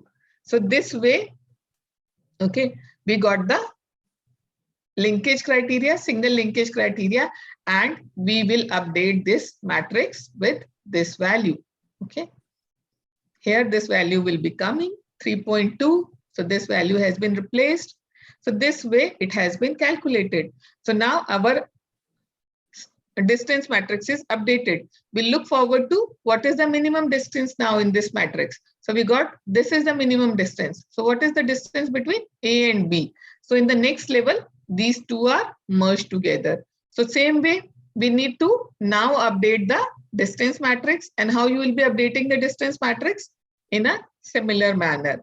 So in a similar manner, we'll be updating the distance matrix. So same way, we need to, let's say, calculate the distance between now two clusters, the cluster D and F and the cluster A and B. Again, we are using the single linkage criteria. So using this minimum of this all possible combination DA, DB, FA, FB. Okay, and the minimum of this. So we got this, and this way it will be updated, the distance matrix, and so on. So in the next stage, we can say your D and F will be merged together because this is the minimum. So this is how the distance between clusters and this is computed. And at the end, all these are merged together and we got a very good tree-like structure, which we call it as a dendrogram, and which gives us a very intuitive representation of our data. Okay. So this way, now my next question comes is, and you can clearly see here, these two are combined first, then this two are combined, then this is E is combined with this, then you can say this C is combined with this, and then at the end, all these clusters are combined here. Okay. So this is the height, or basically the distance at which different clusters are getting fused together. So this is an example of a agglomerative clustering. I hope I am clear with this. Yes, madam. Yes. Any questions? No, ma'am. Okay, so we'll proceed further. So in this case, if you need to find out the possible number of clusters, so you need to cut the dendrogram at different levels. So let's say if you cut the dendrogram at this height, so how many clusters you will get at height 2? How many clusters you will get? 2 clusters. 2 clusters. Yeah, 2 clusters. Yeah. So similarly, at this height, if you will cut the clusters, so how many clusters you will get? 3. Okay. So at the different height, when you cut the dendrogram, you will get the different numbers of cluster. That's why we call it as, it is very subjective in nature. Clustering is subjective in nature. So now coming to our summary of hierarchical clustering method, if we summarize this, so in this case, this hierarchical decomposition that maps very nicely into the human intuition. So that's why it is basically used for the taxonomy classification and so on. Okay, we need not specify the numbers of clusters in advance, which is a prerequisite to some of the other clustering algorithm. But in this case, we need not specify any number of clusters. And then, but this is the disadvantage of the hierarchical clustering algorithm. You must have noticed also, because the very first step in which we need to compute the distance matrix, which is our n:n distance matrix. So if you are having millions of records, so how big your distance matrix is going to be? So you cannot store that distance matrix into the RAM. So that's why it is more suitable for the smaller data set rather than using for the larger data set. Okay. So because the time complexity is very large and the interpretation of results is very subjective. Okay. So this is in summary of the hierarchical clustering algorithm. Now, how you want me to do? This is the explanation of the hierarchical clustering algorithm in R. You must be using R. You have been exposed to R now in this program. Yes, ma'am. Okay. So you know that R gives you different packages. Okay. Similarly, in R, there is a package called H. There is a function called hclust, which is used for the performing the hierarchical clustering algorithm. Okay. So either using the hclust, D is basically your dissimilarity matrix. You need to calculate give the dissimilarity matrix, and then you need to give the linkage criteria. Okay. So our linkage criteria is you can take single, complete, wards method. Okay. And default distance matrix or the distance measure is our Euclidean distance. If you are not specifying, if you want to specify, you can specify the distance measure also. Okay. So distance measure we need to specify when we will be calculating the distance matrix. Okay. So this is the second step. So you can either use the hclust function and then plot the dendrogram. For plotting the dendrogram, we need to use this another function called plot. Okay. So this is for plotting our dendrogram which we have obtained. X is the object, is the dendrogram which we have obtained. Okay. So this is basically just to give you the description or the title of the graph you will be getting, and then this way. So this is basically the R code for the same. I don't know whether lecture notes has been shared with you or not, because that lecture notes must be having the R example into it, or I can share the R code into the chat also, and you can copy the same. Okay. So these are the R packages which has been used for the cluster analysis. Mainly one is your Facto Extra, which is the R package which is used for the cluster analysis. Another package is cluster, that two algorithm, Diana as well as the A-genes. These are part of our cluster package. Similarly, per again it is basically used for your representation purposes. So these three packages are mainly used for your cluster analysis. Okay. And this is the code. You want me to run the code first and then go to the another method, or first I complete the k-means clustering also and then I should go for the R demonstration?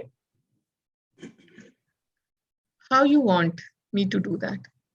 Welcome. I think better will be you first run it, because it will be break in their monotony also. Yes. And another thing is probably we could not receive your lecture notes. Huh? Maybe it went into junk or whatever it is. You can resend them. Huh? Okay. Okay. I'll do that. So I'll demonstrate it first so that, like Madam said, थोड़ा सा आपकी बोरियत भी दूर हो जाएगी and we will be at a level together. ठीक है. So I have taken a data set from the R itself. So when you install, there is a certain default data set which are part of this. I'll demonstrate this on a demo data set which is part of R, but at the same time at the end I'll show this to you on a agriculture data set also, which is a soybean data set. I have prepared on both. Okay. So just this is I just want to show you first the data. Okay. So these are the all possible data sets which are available in the package cluster. Okay, so these are all part of your cluster package. So here I have selected this US arrest data set, which is a very popular data set. So it contains data about, so this is the data. It is showing me. So it is showing me all possible data.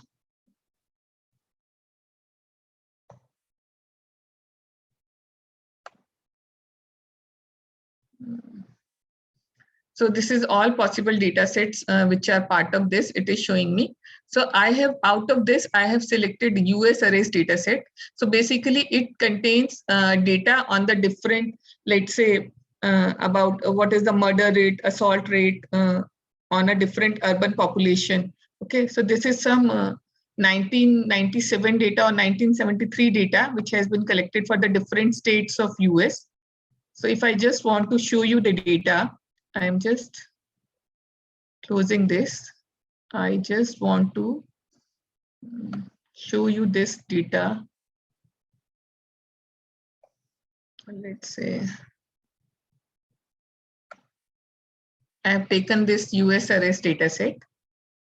Okay, and then I just want to make you show.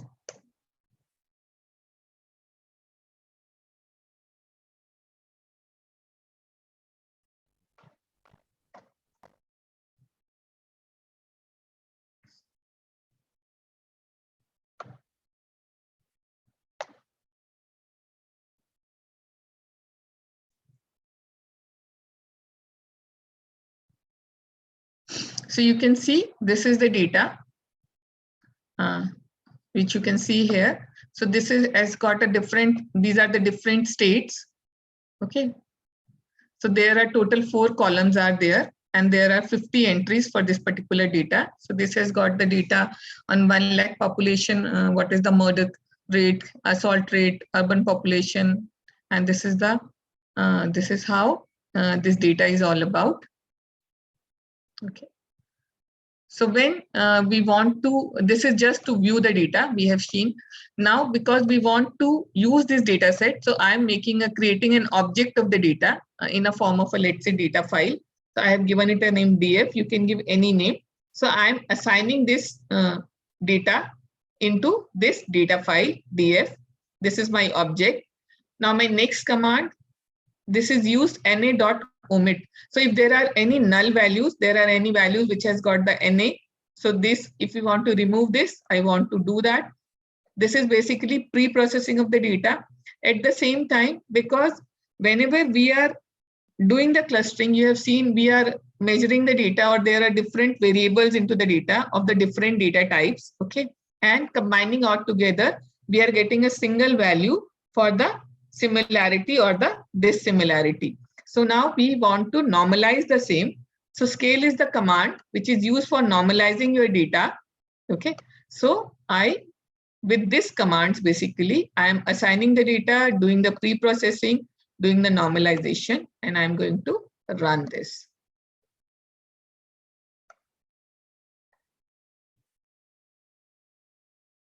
I'm going to run this. Okay. So my commands has been run. Now, if you want to see, this is basically header file. I have already shown you the data. Okay, so no need for showing you the data on the same. Now, these are my packages which you require for the clustering. So first we need to install the package, and then we need to load the package. So these within bracket, the name of the package, it is used for installing the package. Okay. So this is how you install the package. Here also, if you can see this window, here you can see all the packages. Okay. Here you can see all the packages which are available. Okay. So you can see already I have Facto Extra, which is required. It was loaded. I have detached it. So if I'll see here, click here. So my package is going to be loaded. Okay. I'm getting some warnings because there is some version of R because of this. So if already the package is loaded, fine. Otherwise, you can see here, you can view here, you can simply write. So you can see because all my packages are loaded. But if it is not, you can simply select from here and my package is going to be loaded. Okay. So this is to installing the package. Similarly, from here also you can install, you can give the name of the package and then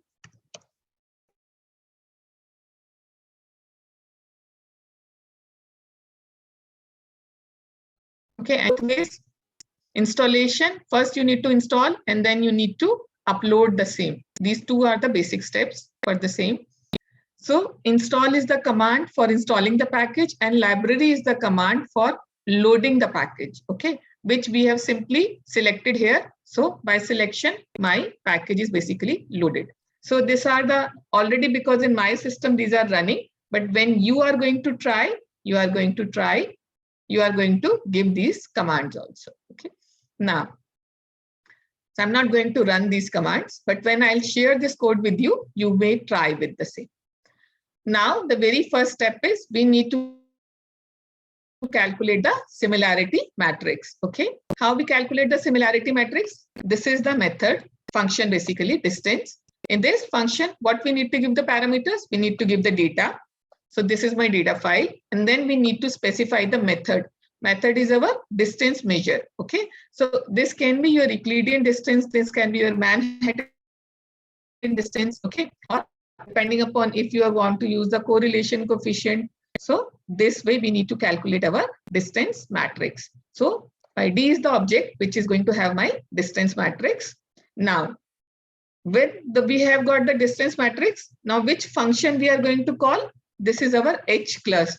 Hclust is the function which is basically used for hierarchical decomposition of the data or creating the dendrogram. So here, what I need to give is we need to specify the distance measure, distance matrix, sorry, and then we need to give the linkage criteria. So we can give complete linkage, we can give Watts linkage or whatever we want to give, or the single linkage. So this I'm running and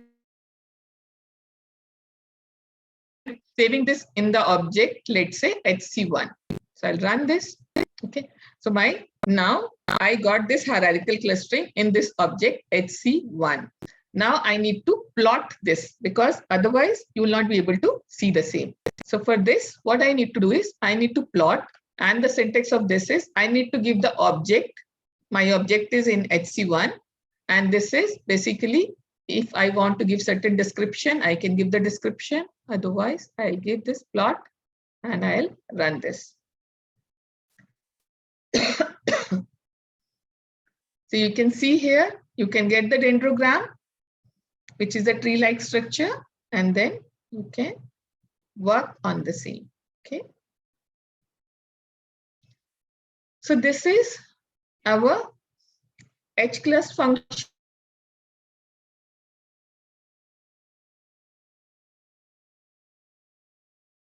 Statistical package. Okay. Similarly, there are two other algorithms also, agents and Diana. Agents is basically used for your hierarchical decomposition. It is very similar to hclust only. There is no difference. The only difference is that with this agents method, you get the agglomerative coefficient also. What is this agglomerative coefficient? Basically, this agglomerative coefficient, it gives you an idea about the structure of the clustering, means how good your clustering is. Okay.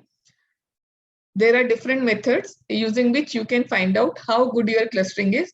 The very first measure you have to consider is that your cluster should be homogeneous. Within the cluster, there should be highly similar, and the dissimilarity between clusters should be maximum. Okay. So this is the criteria. So within cluster, distance should be minimum. So that should be as compact cluster as possible. So this agglomerative coefficient gives you how good your clustering is. So you can even run, or you can use this agents method also. So in agents also, again, you need to give the distance matrix and then your linkage criteria. And we have storing it into another object, let's say HC2. Okay. So this is my agglomerative coefficient, which I'm getting. The more it is closer to 1 means more good, it is a good clustering we are going to get. Okay. So this is the basics ones. Now, as we were discussing, with the different distance measure, as well as with the help of different linkage criteria, the clustering results are going to be slightly different. Okay. So there are the different clustering methods, like there are the different linkage criteria basically. We can go for the average, single, complete, or the Wards method. So you can choose which one is giving good results with your clustering algorithm. So how you can do that? You can create an array. Okay. In this, you are basically assigning these functions. Okay. Now we are going to pass these functions one, and we are going to calculate agings with either of the methods, and we are going to compute the agglomerative coefficient. So when we got this agglomerative coefficients, basically now map dbl is a command which is basically used for mapping your different array variables with this functions. Okay, so this is basically used for mapping this. So you can see it is basically showing you what is your agglomerative coefficient values with different linkage criteria. So we have used complete, but you can say with the Wards method, it is giving a better results. So you can try using with Wards method also. So this way, this is one of the methods that you can try. So you can plot this. One second. Just a second. So this way you can see here, you can plot this dendrogram with the help of Agins method. Okay. And then you can see the same. Give me a second's break.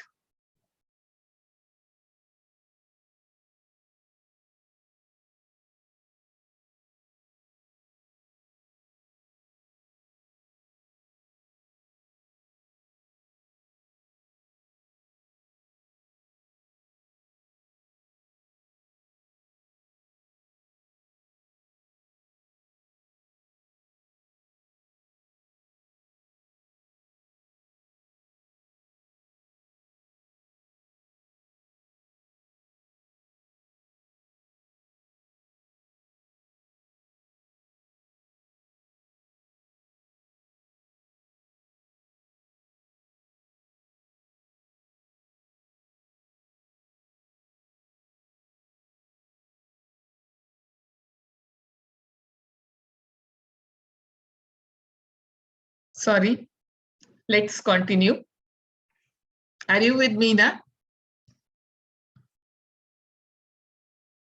Am I audible? Yes, madam. Okay, thank you. So this way you can try with the different methods of Agins. Okay. Similarly, you can try with Diana also. Okay. Similarly, your Diana also with like agglomerative coefficient. So your Diana also give you some coefficient which we call it as DF. And then again, it gives you a measure of how good your clustering is. So this way also you can plot and see. Okay. So this is your Diana is basically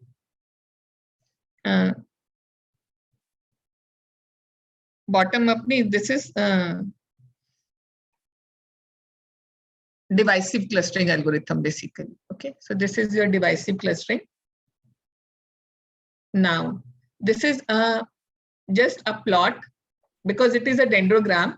So there is a command called cut tree. Okay, so basically your cut tree command is used to cut your dendrogram into different groups. Okay, so it depends on us in how many groups we want to cut the dendrogram.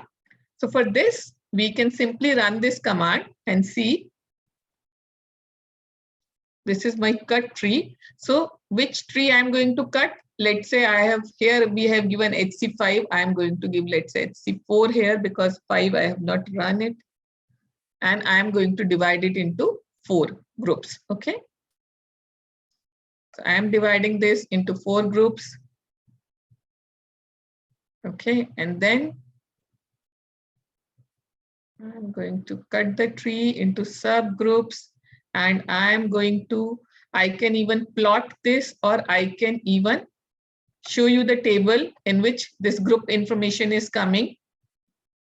I can run this and you can see these are my 4 subgroups or my 4 clusters which are formed. I'm cutting the dendrogram into 4 groups.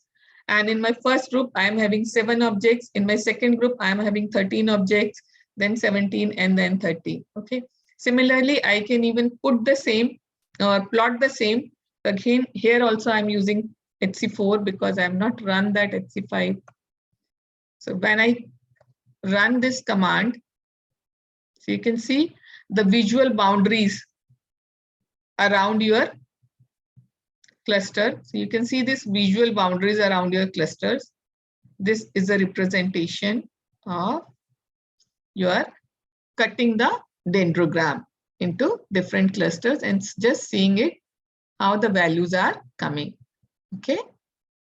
I hope I am clear with this. So Yes, now, madam. Yes. I'll take you up. I'll share this code with you. Okay. If you want, I can share the code in chat itself right now.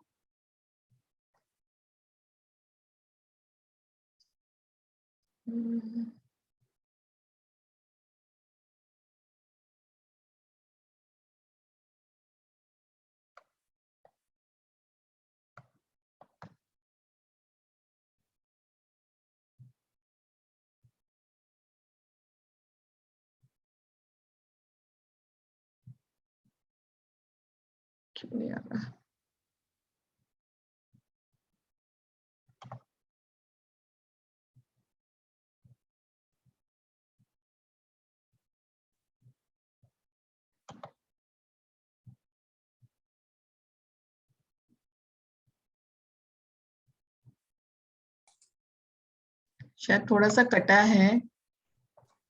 If you send to us by email, हाँ, we'll share with them. ठीक है. issue. I'll share these examples, both the examples I'll copy into a Word document and then I'll share with them, participants. Even I'll share my write-up also. So along with write-up, you can share the same. I'll share by today itself. So now I'll take you up to the next clustering. How much time I have with me? You can finish by 5, or Okay. if it is up to you, you can even take longer also. We can run up to 5:30 at the most. Okay, I'll try to finish by 5 because I'm almost done. Because basics of clustering is clear. Even the main hierarchical clustering is also clear to you. These slides I'm just skipping because already I have shown this code to you. These are part of the slides. So now I'm going to take you to the partitioning clustering algorithm.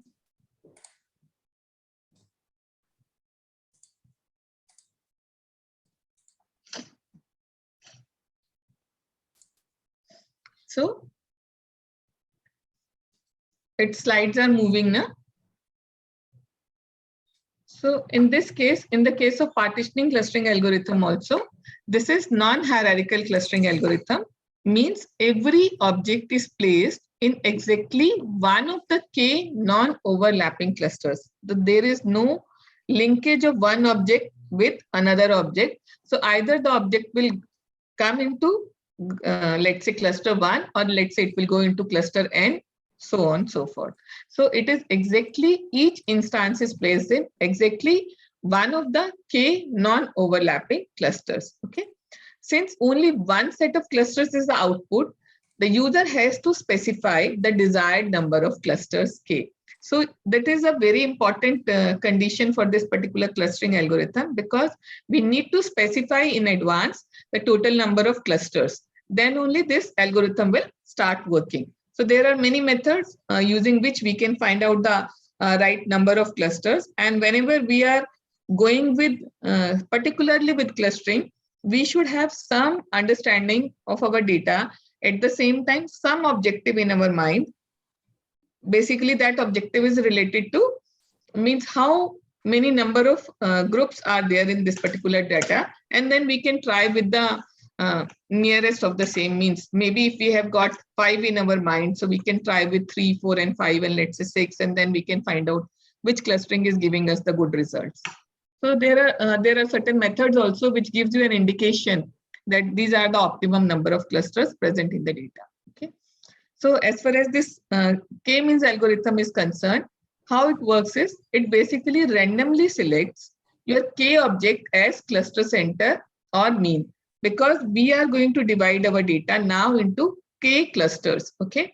So basically how this algorithm works is it works towards optimizing the distance of the cluster object, distance of the objects from the cluster center. Okay. So how it works is initially you give a value of k. So by default, the algorithm has certain criteria that it initializes the k cluster centers, maybe by taking the top values or maybe by taking random values for the k cluster centers.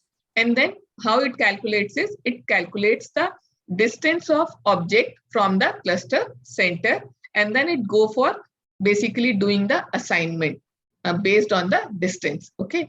So now once the objects are moved either into cluster 1 or cluster 2 or so on, then again the re-estimation of the cluster centers are done to see whether you have reached to a stable clustering or not. Now in the next step, what happens is again the distance of object from the new cluster centers are calculated, and then again the objects are moved from one cluster to another, and this process keeps on happening. By the time either there is no further movement of the objects from one group to the another group, or there is no change in the cluster centers, or at the end maybe you have specified there are 100 iterations that need to run. So if that many number of iterations are over, and then the algorithm will stop. So either of the criteria, this algorithm is going to be stopped. Now again, basic criteria are the same. First, you need to have a distance matrix because you need to calculate the distance between objects. Okay. So now when we are talking of the k-means clustering, we need to specify the k, that is the number of clusters in advance. So in this case, for example, let's say we are coming up with 3 cluster centers. So these are at random, we have assigned 3 cluster centers. Now in the distance matrix, rather than calculating n:n distance matrix, which is the distance of every object with every other objects, here we are basically calculating the distance of objects with cluster centers. So I'll be calculating the distance of object 1 with k1, distance of object 1 with k2, and distance of object 1 with k3, and the object will be assigned to a cluster to which it is having the nearest cluster center. So this way the distance matrix is computed, and then the objects are assigned into one of the clusters. You can easily see here, because my majority of objects are at this particular place, so my cluster centers are going to move. Okay. So once my new clusters will be computed, it is going to move. So again, you can see the cluster centers will move. We'll calculate the new cluster centers, or basically the mean. And then again, we'll be calculating the distance of objects from the new cluster centers, and accordingly, my objects will move. For example, you can see this objects were at the boundary. You can see now this particular object is moved to a red cluster. This particular object is moved rather than red to it has moved to the blue, and so on. So there is a movement of objects from one cluster to another cluster. And then again, it is going to be re-revision of the cluster center. So you can see how compact or how cohesive your clusters are going to be now this way.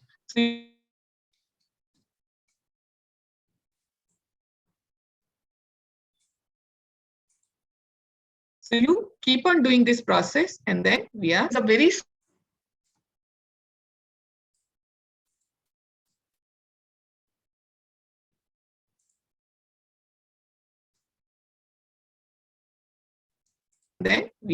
small distance.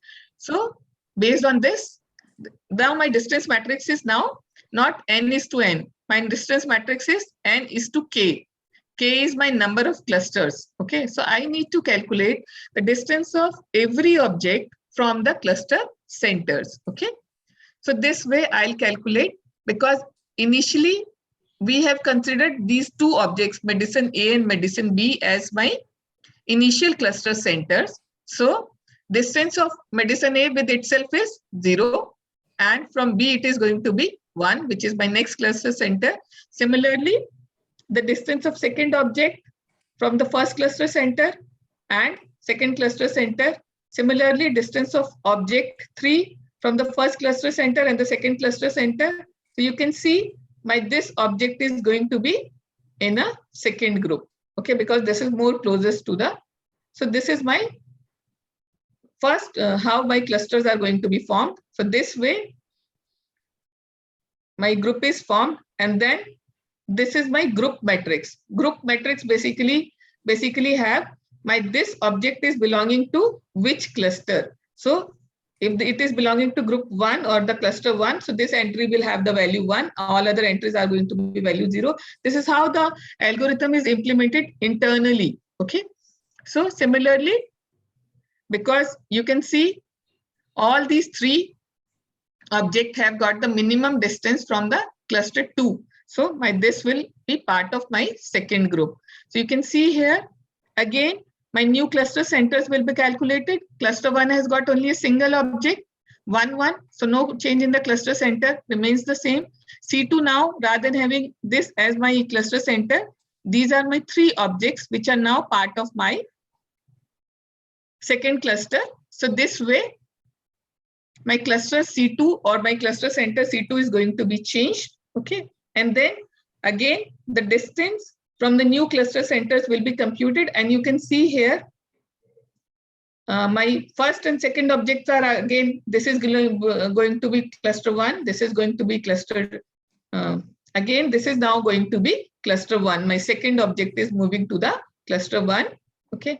My third object is part of cluster 2. Similarly, my fourth object is also part of cluster 2. This is the minimum distance. Okay, it is having. So you can see my group matrix will change here and so on, so forth. So by the time these iterations will keep on happening, if there is no further movement of objects from one cluster to another cluster, that means my group matrix G1, G2, if it is same, because we keep on comparing, internal algorithm keep on comparing the group matrix. So if it is going to be same, then there is no further movement of objects and my clusters become stabilized. So there will be no further movement of the same. Now, again, coming to the summarizing this K-means algorithm, what are the strengths? Similarly, what are the weaknesses? When we talk of the strength, it is relatively very efficient algorithm. Very efficient means the order of T, K, and N. T means basically N is our number of objects. K is our number of clusters, and T is basically number of iterations. So at times we need to give the iterations also, because at times if we have got millions of records, so our cluster stabilization may take time. That's why we consider this as this thing also. So generally, partitioning clustering algorithm is used in case when we are looking for summarization of data. Okay, when we have millions of records, so we basically would like to partition the data into similar groups, then we can target the individual groups together, okay, separately basically. Similarly, this is the weakness. The weakness is in case of, because first of all, you need to specify the number of clusters in advance. That is very important. And then it is applicable only to the numeric data. What about the categorical data? So K-means is not applicable to the categorical data. We need to change the data structure, or there are different clustering algorithms, which are again part of partitioning clustering algorithm, which works well for this type of data. Or in case of if there are outliers or if there is a very noisy data, then because the mean will vary or the mean will shift, so it will not give a very good result. So these are some of the advantages and disadvantages. So again, coming to this, I'll take you directly to the demo part of the K-means algorithm, because it is very simple. See, this is a very simple demonstration of 3 lines, basically. I'll show you. Fvis is basically, Fvis function is basically used to plot, basically to show the clusters to you. Okay. Now, K-means is the function which is used for doing the partitioning clustering algorithm. We need to give our data set. Okay. And then by default, it takes the Euclidean distance as the distance measure and then calculate the distance matrix. If we want to change, we can do the same. We need to specify the cluster centers. Okay, cluster centers is basically either 2, 4, 5, whatever groups we want to form, we need to give the cluster centers. And then there is a initial starting. N start, basically it is a seed value which we need to give. Initially it starts with, because it need to assign the initial cluster centers. So while initializing the initial cluster centers, it tries with these many numbers of iteration and then basically find out with the initial cluster centers. So when we run this, so you can see here, this is basically my string. String is basically K2. I have taken all the values out of it into a string, and then we have gone for the plotting of this over the data string. So basically this is the visualization of this. And when you look at the data, because we have this data description also, when we have plotted this data, you can see here, we have got these 4 clusters. Okay, so these are my 4 clusters, 1, 2, 3, and 4. These are the 4 variables. So for these 4 variables, these are the cluster centers or the mean values.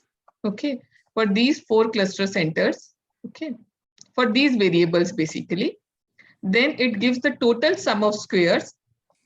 Total sum of squares are basically, it calculates the distance between different clusters, and then we calculate the total sum of square. Similarly, it calculates the within sum of squares also. So this is within sum of squares distance for every variable, and then total within sum of squares also it is calculating. And then again, between sum of squares distance is giving you, this is the measure using which you can find out how good or bad your clustering you are getting. Okay. Similarly, these are the sizes. Maybe in the first cluster, how many objects, in the second cluster, how many objects. So this way you can go for representing the same. So this is in a nutshell about the clustering.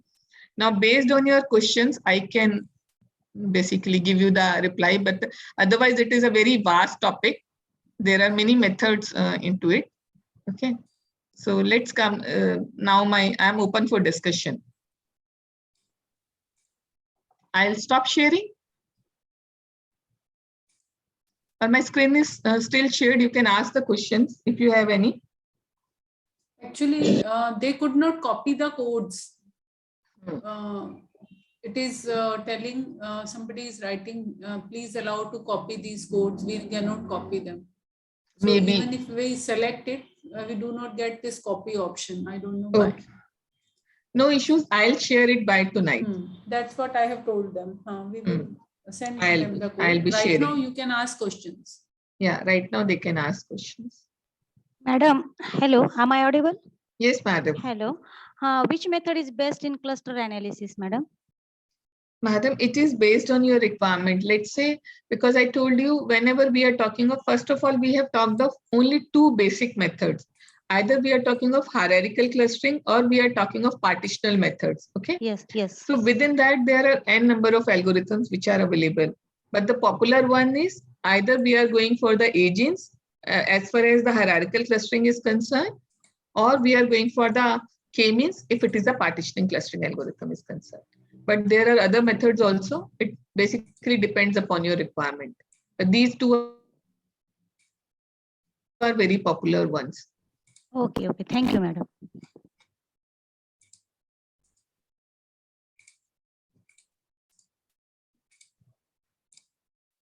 I'll stop sharing now. So in my lecture notes, I'll cover some of the basics details about how you can find out the number of clusters also from your data using R. So I'll be sharing some code for the same also in that. Any further questions?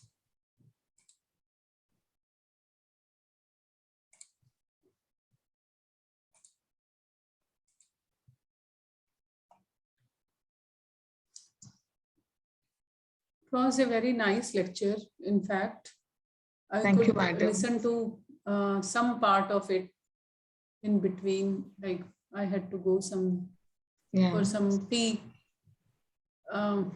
Basically for these participants, we have purchased a new carpet for the roof, but unfortunately, they are not available physically here.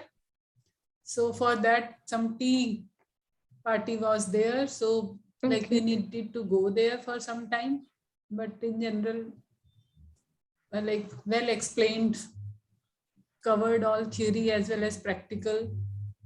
Yeah, And but I think today it is timely done, because in the morning we have that data extraction lecture where from like they can get data basically. okay. So millions of records were there. So one can even do clustering for that and try it out. So I think this is May I stop the recording, ma'am? Someone from participant side can tell how did they feel about this lecture. Participants have written. So thank you so much. Yeah. Thank you so much for this opportunity so that I can share my knowledge with the colleagues, my colleagues. Yeah, so thank you so much, madam, for this opportunity. Thank you. In fact, we are thankful to you that you could spare some time for these lectures. So in fact, in chat box, we can see if some question is there. I don't think there are any questions because classification into subgroups. So there are no questions as such. My apologies. My lecture notes could not be shared. I'll share it. We will share. We will share. Once we receive, we will share with them. We have got group with them, so we will share. Anyway, we are going to give them the compilation. So thank you very much, Dr. Alka, for